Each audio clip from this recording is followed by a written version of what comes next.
Hello, my name is Eddie Tofpik. I'm Head of Technical Analysis and Senior Markets Analyst at ADM Investor Sales International Limited. And here is your weekly technical analysis of LME 3-month copper, aluminium and lead. However, before we start, I just wanted to let you know that no AI, that is artificial intelligence, was ever used in the composition, production or recognition of any of these patterns, levels, analysis or any related items on these, my charts. This was all authentic intelligence, all my own original work, as I think you deserve to have that. So with that, LME 3-month copper. Back in January this year, I compiled and published my annual video commentary on LME 3-month copper. Please look at the YouTube index to find it. In this video, I looked back and found a very relevant technical pattern for the actions seen since mid-December last year. That key piece of evidence recreated here on this daily chart is the bright red 2009 to 2016 bullish shift pitch hawk, and the specific key piece is the bright red upper time. The cap price is despite one occasion from December last year until early May this year. It was a key piece of overhead resistance and the only piece of resistance seen here since the break upwards at the end of last year and the start of this year. Thus I started then to look for the next pattern. And 2 weeks ago we had three possibilities. The first new pattern idea emerged 7 weeks prior with the November 25 to March 26 bullish Andrews pitch hawk. However, this one has not sustained the course of time. Its prices broke down through the lower time, which is currently 14,106. Did that 2 weeks ago and have stabilized below it. Though this lower time does relate to another possibility. This push below the lower time prompted me to draw something I'm usually loath in doing, a shallower purple bullish shift pitch hawk for the same move as the bullish Andrews. So far this has worked well, as prices are today in between the overhead purple middle time, which is currently at 14,161, and the purple lower time below, currently 12,502. Interestingly, and this is where the broken lower time comes in, the narrowing of these times together may have prompted some of the actions we saw since early May, and also pointed out, and I quote, I also note the time crossover just happened on the 29th of May, and I caution about possible volatility as we approach the next crossover on the 25th of June. This period of volatility and either trend reinforcement or destruction is still valid, so watch out around this coming Thursday and a day or two around it. The final pattern I noted, and one I was somewhat uncomfortable with, but has since shown some interesting influences, is the possible late December 25 to early May reverse head and shoulders pattern. A pattern that is usually considered bullish, though there is a bearish continuation variety. The bright pink neckline, currently at 13,421 for this pattern, is so close to the breached bright red upper time that for now we can basically look at them being the same. The market is now just below this bright pink neckline, but 2 weeks ago it was above, and I consider, and I quote, I lay out what I consider potentials right now, not targets as yet, but potentials for the move higher. Thus a primary potential will be up in the 14,747 area, thus above the high of the market, and a secondary hard to reach potential will be up in the 15,271 area, close to the top of my daily chart. I have doubts about this pattern. I think it is the weakest by a country mile of the three ideas mentioned. End of quote. This weakness has been justified as prices are now testing below both the bright red upper time and the bright pink neckline for possible new pattern.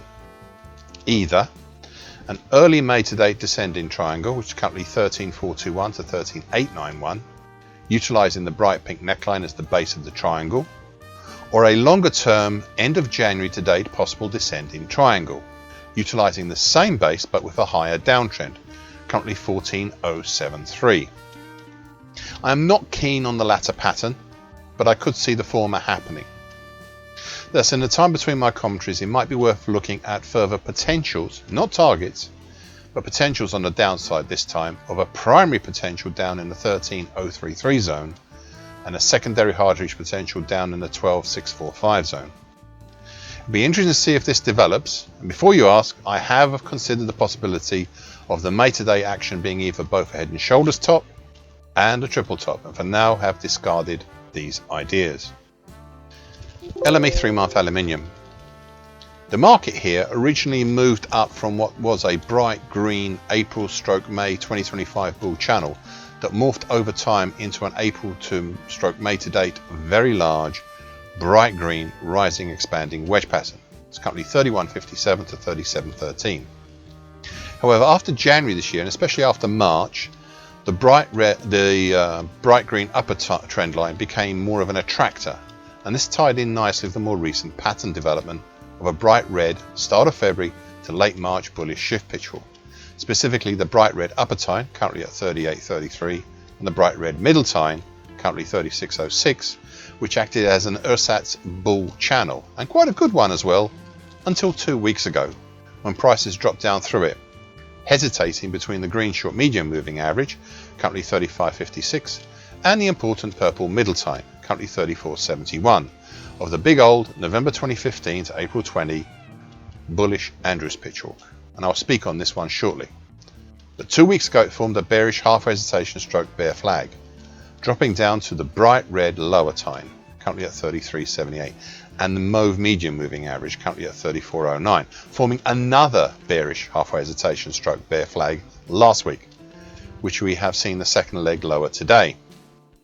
On this basis, I'd watch out to see if we form yet a third bearish half hesitation stroke bear flag pattern around the gold long moving average below, which is currently at 31.46, and the bright green lower trend line of the previously mentioned very large expanding wedge pattern.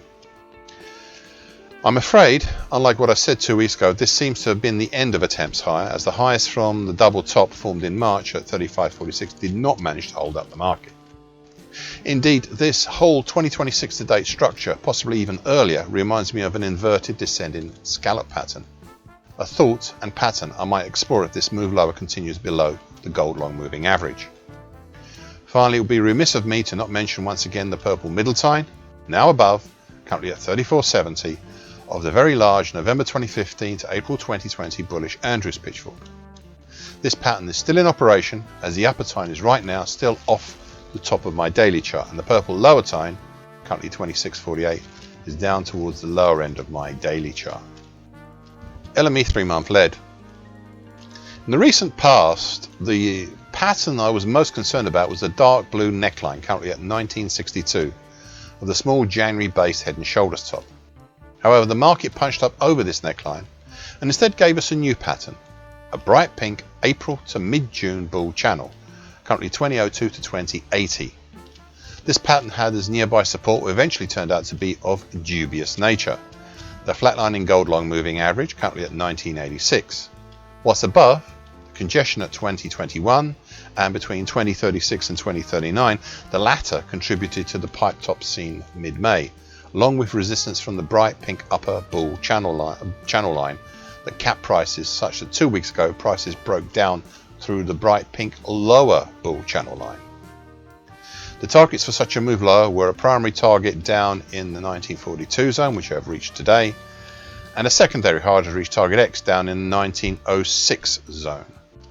Additionally, 3 other patterns have cropped up in the meantime, or should I say are about to crop up. The first is to regard the whole June action as a potential bearish half hesitation stroke bear flag action. For primary potential, as we have not yet justified this pattern, for primary potential down in the 1940 zone, a zone we have already reached, and a secondary harder to reach potential down in the 1884 zone, close to the lows of this year. The second pattern is in the process of completion, and that is a monthly key reversal for June. Thus, if prices close on Tuesday next week either over 2012 or under 1954, then we will be on. If they close in between, then we'll have a lesser outside month pattern. Right now we are just about looking at a monthly key reversal down. The third pattern is also in construction, but coming close to completion. There's an early May to date possible head and shoulders top, a bright red neckline below, currently at 1932. We are in the final stages of completing this pattern, so I cannot give targets below, assuming of course it is still a head and shoulders top. But I can give an idea of the size of the move should it happen in between my commentaries. Hence, for a confirmed break below the bright red neckline, we'd have a primary move of about minus $50 under the neckline break, and a secondary harder to achieve move of minus $97 under the neckline break. This brings me to my final point. It's a point I've been making here since the start of 2025 and will continue to do so going forward. At the end of December 2024, we saw the market had created a very large and rare annual key reversal down in LME 3-month lead. Since then, well, we haven't really done that much, especially compared to the other metals. Indeed, prices are only about, well, $5 today lower than they were at the end of 2024. This is not an endorsement of the annual key reversal down, but neither is it a repudiation of it. Hence, I still say, even now, with prices where they are, that one should always look at all things going forward in this year and beyond here in this metal in the shadow of this longer term bearish pattern. Thank you for watching and listening. This weekly broadcast gives the essential market patterns and consequences. Please be aware of the risk disclaimer posted both at the front and at the back of this broadcast. Copyright is Eddie Tofpik and ADM Investor Services International Limited. And here comes the final important bit.